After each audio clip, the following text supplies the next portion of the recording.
is 6:45. I will call the Monday, September 23rd board meeting to order. If we can please start by standing for the Pledge of Allegiance.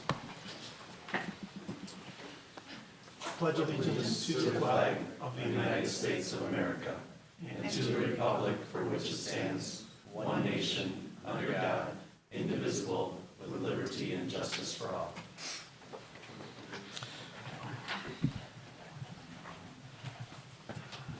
All right, next we have the consent agenda. We have two items. We have the approval of the minutes from the August 26th board meeting, as well as the statement of receipts and expenditures for August of 2024. So do we have a motion?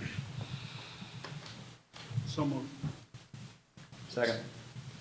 First and second, any additional discussion? All in favor say aye. Aye. Opposed? That passes.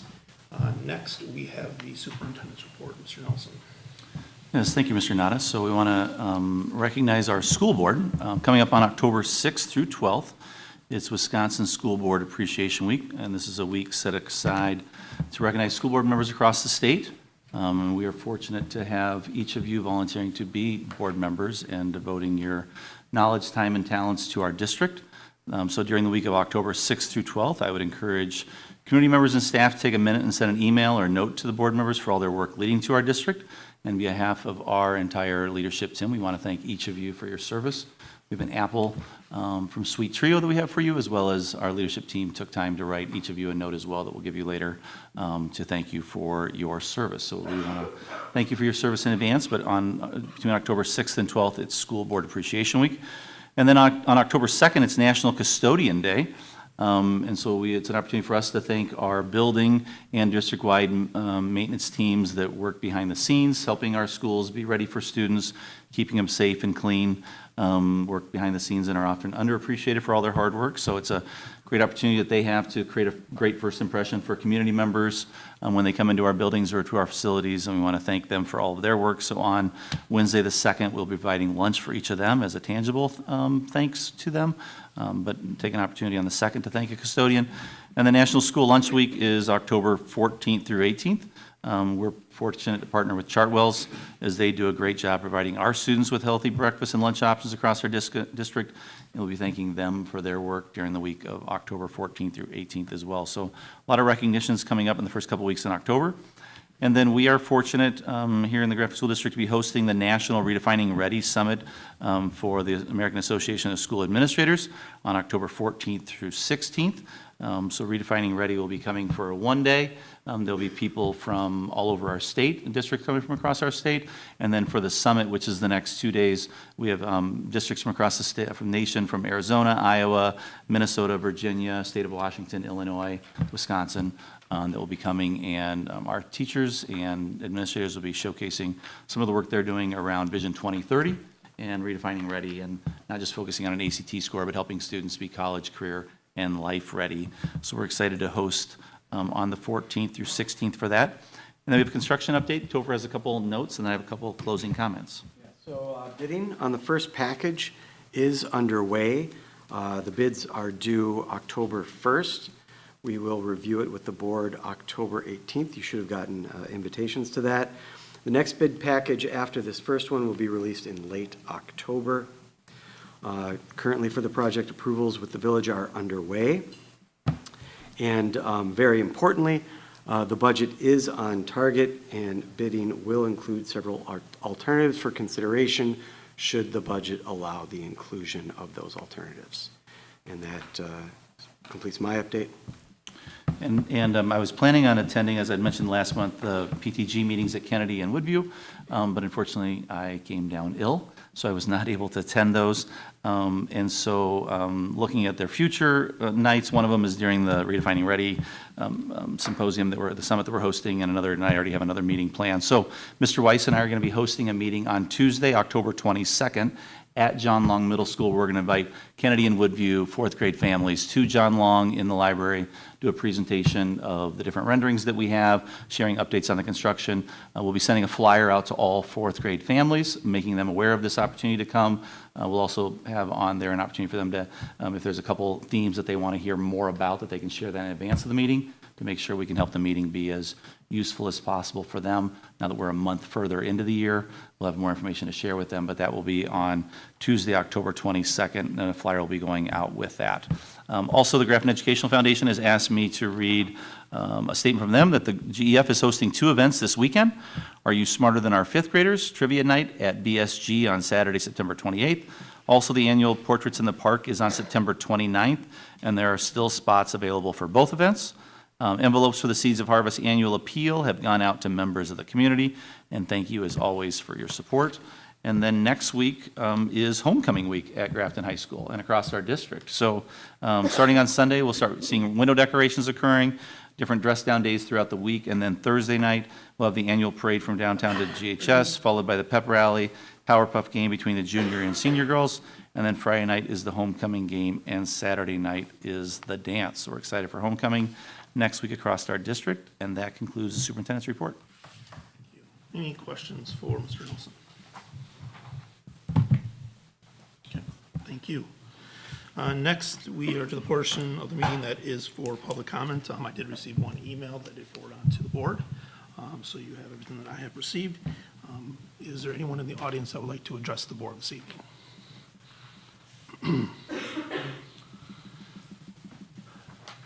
Just name and address, please. Hi, I'm Melissa Custer. I'm at 914 3rd Avenue in Grafton.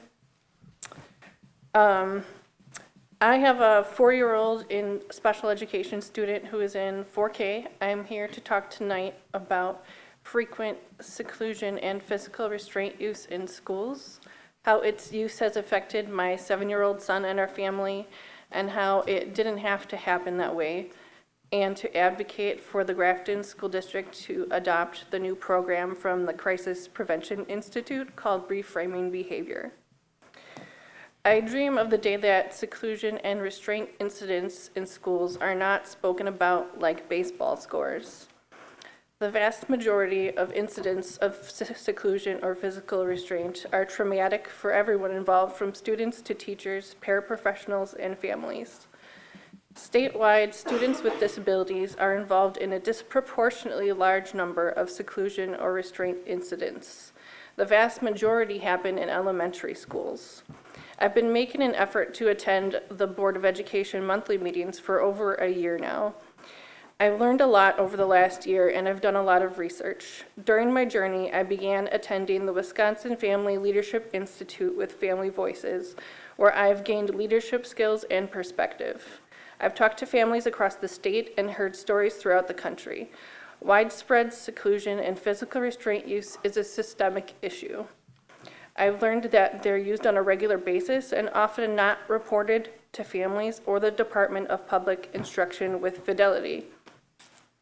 There is an ongoing physical, emotional, and financial price being paid by our most vulnerable children and their families.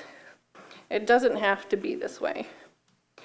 During my older son's 5K and first grade school years, seclusion and physical restraint were used on him frequently, often multiple times a week. He has severe ADHD, anxiety, low stamina with no yet known medical cause, cyclic vomiting syndrome or CVS, and other complex medical issues. His CVS is exacerbated by stress and anxiety. My husband and I had to make the difficult decision to pull him out of public school and homeschool him in January of this year for his physical and emotional well-being. He was in the ER 4 times during the first semester last school year for CVS episodes that my husband and I believe were caused by dysregulation at school. It didn't have to get that bad. I remember the constant worrying about my son's frequent dysregulation at school and the pattern of CVS episodes following right after. The heartbreak and broken trust with the district which I grew up in. Wondering if this time his medicine was going to stop working, and the feeling of dread when his medicine became less effective because of its frequent use. driving him to Children's Hospital, wondering if he was going to have to be admitted again, listening to him cry in pain and vomiting in the back of the car while I prayed that we made it there faster. Checking his skin to see if it was leathery and dried out from dehydration, tracking fluid intake and output, his white lips and rolled back eyes, coaxing him to take tiny sips of water and begging him to eat some candy so that his blood sugar would go up. Talking to the school about how I was afraid to send him back the next day. Again, it didn't have to get that bad. Since we've begun homeschooling him, he hasn't needed to go to the hospital for his CVS. His physical and emotional health has significantly improved, and it continues to do so. I believe the data is clear. This is one student's experience, just one. How much trauma is there? How many other students with disabilities are suffering silently? How many families are just hanging on, surviving? How many parents are there that aren't aware of what's happening to their kids? I used to have faith in the system. I am passionately dedicated to advocating to end seclusion and greatly reduce physical restraint so that other families won't have to go through what my family has. I could stand here and just yell at you like I've seen parents do in the past when they've been passionate about an issue that concerns their children, but I don't want to do that. I want to collaborate with you. There's been a lot of great new research in recent years about how our nervous systems affect our behavior. When we have students with sensitive nervous systems who become dysregulated and go into protection mode, they cannot process rewards, consequences, or reason. That's how our brains work. The amygdala takes control. Kids do well when they can, and behavior is communication. I also discovered the national nonprofit, the Alliance Against Seclusion and Restraint, and found that I had come to many of the same conclusions as they had. I decided to begin volunteering for them and share my story because you don't know what you don't know. And when we know better, we can do better. Their mission is to inform changes in policy and practice. Our schools should be moving towards trauma-informed, neuroscience-aligned, relationship-driven, and collaborative approaches to supporting all students. That's where the new program from CPI called Reframing Behavior comes in. This is not for training professionals about how to use physical restraint. It unpacks the latest neuroscience research to create a positive, supportive learning environment for everyone, and helps prevent disruptive behavior in the classroom. It's a whole school program that is not just for teachers, paraprofessionals, and administrators, but it is also intended for cafeteria staff, bus drivers, and office staff. As part of the training, CPI trains a facilitator for each school who leads the training at the school. The facilitator will help the schools develop a plan to train all staff in the program. Our state superintendent, Jill Underly, states, "Our public schools are places where every student, regardless of their background, abilities, or needs, should have equal access to education and opportunity. Classrooms in Wisconsin are often the most diverse communities in our state. Every student in Wisconsin is welcome in our public schools, and it must remain that way. We owe it to our kids and to let them know that they belong. Public education is education for everyone. Everyone needs to be seen, heard, and felt. When we create universally designed classrooms that celebrate neurodiversity, we can equip our children with the tools to embrace differences and value the beauty of diversity in the world. I want to partner with you to make our school district a leader in inclusion and celebrate diversity much like we do our football team. Let us become the school district that families want to move to when they have a little one diagnosed with autism. It starts with investing in our great staff with this ongoing training, appropriate levels of staffing, and emotionally regulated adults. When our actions value everybody, then we can start really believing in our motto of every student, every day. There comes a point when we need to stop just pulling people out of the river. We need to go upstream and find out why they're falling in." Thank you. Thank you. Anyone else like to address the board this evening? Okay. Seeing none, we will go to C, Informational items from the September 9th Finance Committee meeting, all informational. Jerry. Sure, let me get my notes. Okay, so at the finance meeting, we covered the health insurance renewal. We had Dan Mongovin from Horton in, presented preliminary information on our 2024 health insurance renewal. We discussed transportation guidelines and reviewed guidelines related to fifth graders moving to John Long in the 25-26 school year. Options for those guidelines for how we might adjust them were discussed and reviewed, which will also happen again at a future finance meeting. We got an update on Zahn Field, which we wrapped up the topic of interest from a neighbor of Zahn Field who's interested in purchasing part of that land. And there is no interest on the part of the district to sell that land, and the neighbor does not appear to be interested in leasing it. We also talked about school district boundaries as it relates to Hawks Ridge subdivision and the impact of the plat map, and then some of those homes that straddle both the Grafton and Cedarburg school districts. The village is looking into adjusting the layout of the subdivision to eliminate this issue. If it is not able to be adjusted, it would be up to us and the Cedarburg School District to agree on boundary changes by March 1st to take effect on July 1st. And then we discussed budget hearing in preparation for tonight's meeting. All of those items were for information only. Any questions on any of those topics that we go over with the meeting? So we're able to do that. Heard Topher's presentation earlier. Okay, Jerry, thank you. Item D, personnel report, please. Yes, we have one area for approval for the board, the resignation of Lindsay Hetzel, special education teacher at Kennedy Elementary School.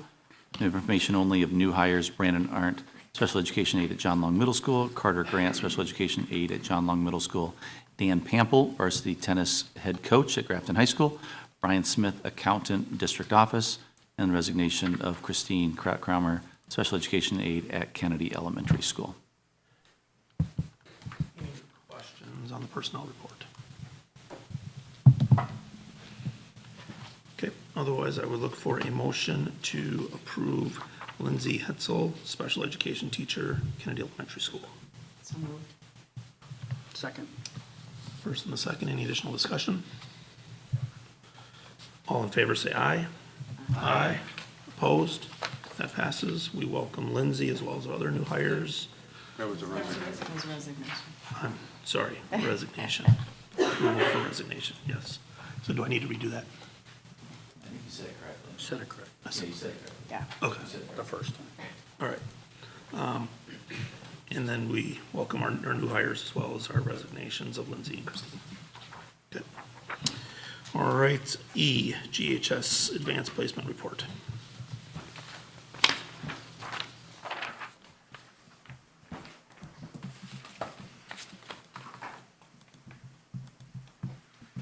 Good evening.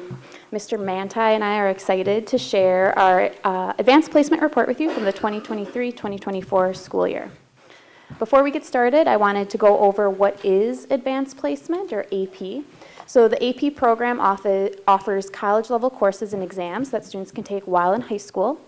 It provides an advantage to our students. They can earn college credit while still in high school if they score a 3 or higher on the AP exam. They can earn advanced standing, which means skipping introductory courses when they attend college, which those two items save time and money for our students and help them stand out when applying to colleges. When we're talking about AP student performance, we not only want to look at how many students are taking AP classes, but also how many of our students are taking the exams, and then therefore also scoring a 3 or higher and passing those exams. We'd like to highlight that we had the most students enrolled in our AP classes with 332 students, which is 46% of our total student population. So we had 46% of our high school students take an AP class last year, which is fantastic. We also want to highlight that we had the most exams taken since 2021, with the highest number of students receiving a passing score, which again is a 3 or higher, on at least one exam.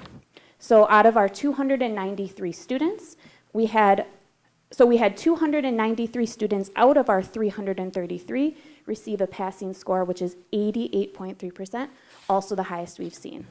So all fantastic news. Good evening, everyone. It is my pleasure to talk with you a little bit about a few of the classes that we would like to celebrate here this evening. So the classes that you're going to see here, there's 12 in total, have met our 4 benchmarks that we've had in place for a period of time with our AP program.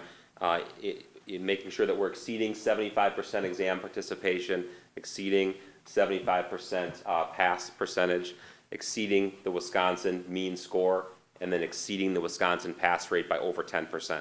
So if our class meets all of those 4 internal benchmarks that we track here at GHS, we certainly celebrate the great things that they've done. So if you take a look here, that would include both of our art classes, our drawing and 2D design, our chemistry course, which saw 100% pass rate. In our AP chemistry course, there were 14 students who completed that exam successfully. Both of our computer science courses had 100% of students take the classes and 100% of them pass as well. And then with English language and composition, 98% of those students participated, 82% passed. If you take a look at that right-hand column, certainly impressive in terms of looking at the percentage above the Wisconsin pass rate. So anywhere from 15 to 24% above the state averages there. So, and then our next slide, we'll continue on, English literature and composition. Saw great numbers there. AP Human Geography, that's our freshman AP course. We had there 75 students that were freshmen take that, and 80% of them passed that as freshmen, so that's an impressive number there. Physics is impressive because the 82% pass percentage is 34% above the state average. So when you take a look at our students successfully in physics, that was great. Psychology put up their best numbers that they've put up since I've been here, with 86% passing that, 96% taking it. That's 97 students. AP Research was 100% pass, and then U.S. History. This is really impressive as well. 97% of the students took the exam, 100% passed. That's 64 students, all of them, every single student in the class, and 97% of them passed that exam, and that's our sophomore level AP course. So Julia shared with you, we're achieving AP at levels that we have not achieved before. More students are taking it, and achievement has increased significantly. Those don't normally pair together, and it's great that we're seeing that, both more of our kids taking it and then them being more successful when they do. So kudos to all 12 of those courses who met our 4 internal benchmarks that we track with AP success. So thank you. We'd also like to recognize students who received AP Capstone Awards. So you'll notice on this screen that there are 2 different awards that students can receive. They can receive an AP Seminar and Research Certificate. So that's if they take AP Seminar and earn a score of 3 or higher, again passing that exam, and then also take AP Research and earn a score of 3 or higher as well. If they do both of those things, they get the certificate.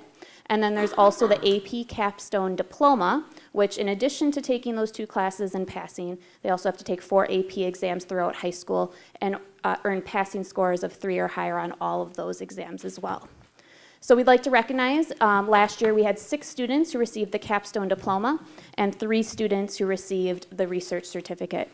Students who received these awards demonstrate a dedication to critical thinking, research, collaboration, and presentation skills. These students will also have the ability to share these awards when applying for colleges, and they're leaving our school with very practical, transferable skills for their future endeavors. So we want to congratulate them as well. In addition, we'd like to share or recognize our students who are AP Scholars. So there are 3 tiers available for AP Scholars.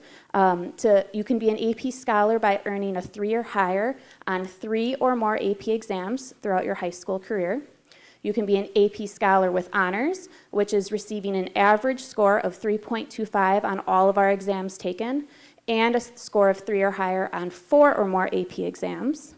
And you can also be AP Scholar with distinction, which is receiving an average score of at least 3.5 on all AP exams taken in high school, and receive a score of 3 or higher on 5 or more AP exams.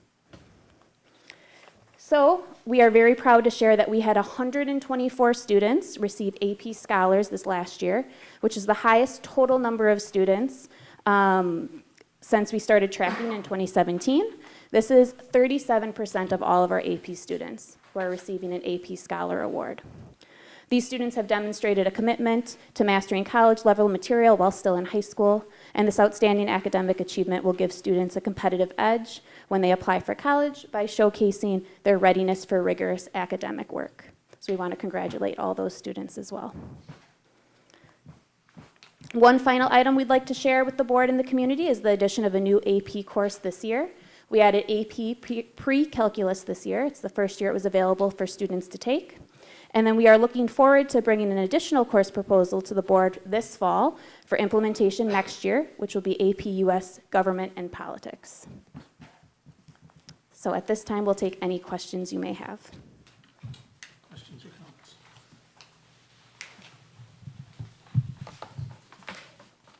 Comments, and that's just incredible numbers. Congratulations to the whole team that puts that together at the high school, so year-over-year growth is incredible. Yes, I would just echo that same thing. I have a son that went through and was challenged by a lot of those AP classes and those kind of things. It's helped him in his transition, and absolutely great numbers and the advanced rigor that we're trying to do and the thing we're trying to do to get everyone to have that college experience, and taking those level courses. It's fantastic, and it's great to see the younger classes doing well at this point as well. So, great. Informational only. Thank you very much. Thank you. All right, F, Summer Learning Academy report. Yes, hello again. I'm pleased to share our Summer Learning Academy report with you today. So this past summer, we had a total of 163 unique courses offered during Summer Learning Academy. 13 of them were academic, and 150 were enrichment. We'd like to highlight that we saw the highest student enrollment in Summer Learning Academy since the formalized tracking started in 2019, with 1,040 students enrolled and almost 5,000 courses taken. New this past year, students who were recommended to take academic courses were allowed priority enrollment, and the recommendation was based on District I-Ready scores. Our academic courses cater to students' specific needs around math and reading. We also had the option for high school students to take credit recovery if needed. We also continue to offer 4K Jumpstart, Kindergarten Readiness, and Safety Town to our youngest learners.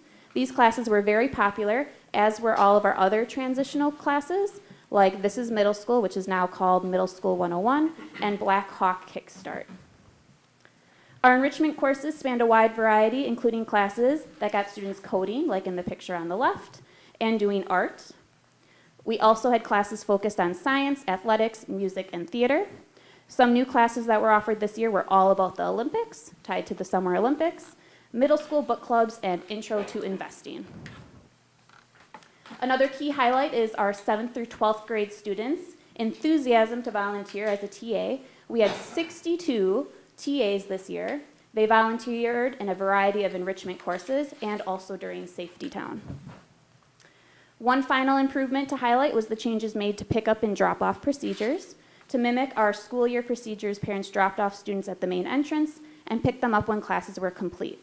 We utilized the TAs to walk students to classes, and this created a more safe and secure building. I'll take any questions at this time. Informational only. same thing. I think it's great to see the amount of students increasing as well as, the courses that we're offering. So great numbers and great report. Great. Thank you. G, annual seclusion and restraint report.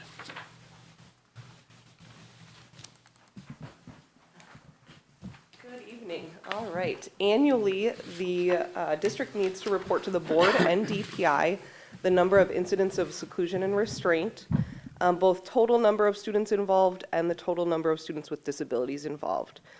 Mr. Michael Kalina has served as our district CPI trainer for many years, and we have 40 staff currently trained in CPI. We now utilize MANT to train our staff to focus on relationships, communication skills, and de-escalation, as well as an emphasis on trauma-informed care. Katie Martinez-Ortiz and Julia McGivern are our MANT trainers in the district. For the 23-24 school year, we had 2 incidents of seclusion, 2 students involved when one of those students has a disability, 3 incidents of restraint, 3 children involved in those incidents, and 2 of those have disabilities.